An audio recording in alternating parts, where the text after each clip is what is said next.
Gentlemen, let's turn to Arlen Specter, who, as you all too well know, switched parties this week. Senator Ensign, with a Democratic president, with control of the House, and it looks like pretty soon filibuster-proof majority in the Senate, fair to say the Democrats have no excuses, that they now own whatever goes right and whatever goes wrong? Well, certainly with the ability to override the minority in both the House and the Senate, and when you have a president who can sign the bills, they're going to have a lot of responsibility on their plate. I hope that they don't try to reach too far. I hope that this attitude that President Obama has talked about, this bipartisanship of sitting down at the table, for instance, on health care. We have a very important piece of legislation. We've never considered something this big in the United States that affects 1/6 of the economy, that affects every American. This needs to be done in a bipartisan fashion. If the Democrats want to, they could certainly ramrod through bills now, but I hope that they don't do that. I hope actually what President Obama talked about, this bipartisanship, that it actually will come to reality. We haven't seen a lot of it this year, but I hope that we could start seeing some of that. Senator Durbin, if you end up with 60 votes, how much of the Obama agenda do you think you will get through this year? And please be specific. Well, first let me tell you, to reach 60 votes, keep in mind that Senator John Cornyn, the head of the Senate Republican Campaign Committee, said if it takes years, they're going to try to stop another senator from being seated in Minnesota, regardless of what the Minnesota courts say. So assuming 60 votes may not be the proper premise.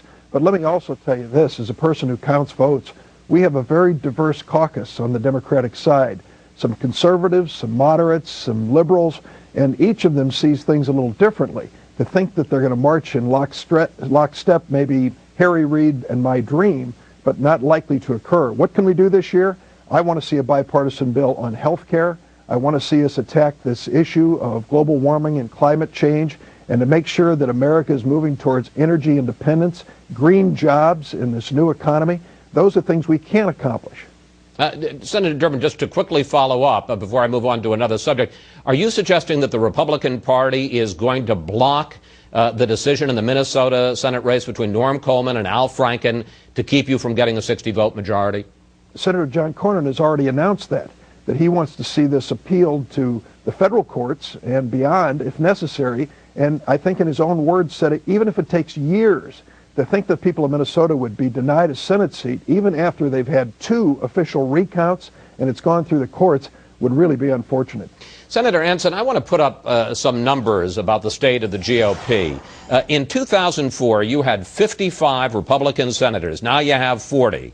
In the 9 northeastern states, including Pennsylvania, there are now just 3 Republicans out of 18 senators and 15 House members out of 83 seats. Senator Ensign, it sounds like a Disney movie, Honey, I Shrunk the Party. Well, certainly the parties go through ups and downs, and especially in the Northeast, we have not done well in the last several years, and we have to address that as a party. Both parties have diversity. What we have not done a good job in especially, I believe, in the Northeast, is recruiting the kind of candidates who can win, and that's what we have to do. The Democrats have done a much better job of identifying people who they think can win in particular states, and I don't think that we've done a really good job of that, and we need to get back to that. Ronald Reagan had a great saying: there's somebody who agrees with you 80% of the time, that's your friend, not your enemy. And unfortunately, in the Republican Party, some people have wanted to get almost to have too pure of a party. Obviously I'm a conservative, but some people have wanted to have just all conservatives in the party. But if you're going to be a national party and you're going to be in a majority in Washington, D.C. or in most states, you're going to have to welcome people who maybe vote differently, who look at issues differently. Certainly people in the Northeast have environmental issues that are completely different than those of us in the Intermountain West. And you have to respect each other's differences and each other's not only regional differences, but sometimes philosophical differences. Get back to the core issues, though, of personal responsibility, of limited government, of actually thinking about our children and our grandchildren with this huge debt that is ballooning in the United States. And I think this has really been a good wake-up call for the Republican Party. Senator Ensign, briefly, from long and perhaps bitter experience, any advice for Senator Durbin about dealing with Arlen Specter? You